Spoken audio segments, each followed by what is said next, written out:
Horner est déconcerté par ce qu'a fait McLaren avec Piastri. Et Norris, du coup. Bah ouais, y a pas que lui, hein. Mais bon, ça a permis la victoire de Hamilton, ça... On va dire que ça a facilité, même si évidemment c'est jamais facile de gagner une course, sauf quand t'as une fusée, mais bon. Là c'était pas le cas pour le coup. Toutes les voitures se valaient à peu près, quoi. Deux ou trois raisons. La première, c'est que nous avions vu que le tendre était nul dans le premier relais avec les pilotes qui l'avaient à l'avant.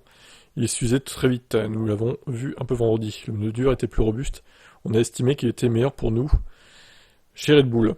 Il poursuit donc, nous sommes presque pas souciés de ce que les autres mettraient, nous savions que le pneu dur était le meilleur choix pour nous.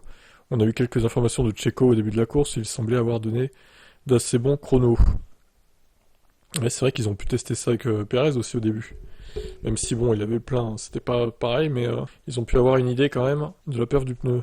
Que McLaren et Norris aient opté pour les softs à la dernière minute est incompréhensible. Ce qui était déconcertant pour nous, c'est que McLaren était la seule équipe qui avait un nouveau médium à sa disposition et qu'elle a choisi de ne pas le faire rouler avec. Ça aurait été un pneu idéal pour ces conditions-là. Le pneu dur était, en fin de course, très très fort. En particulier dans le deuxième secteur, le secteur à grande vitesse, Max était beaucoup plus rapide que les voitures qui le précédaient. Ouais, bah encore une erreur stratégique de McLaren, hein. Ils font que des conneries sous la pression et ils réagissent très mal. Est-ce que ça serait pas le nouveau Ferrari de la stratégie il y a quelques années, McLaren, là? Ils se prennent les pieds dans le tapis comme ça, c'est un peu ridicule, hein. Ouais, ciao.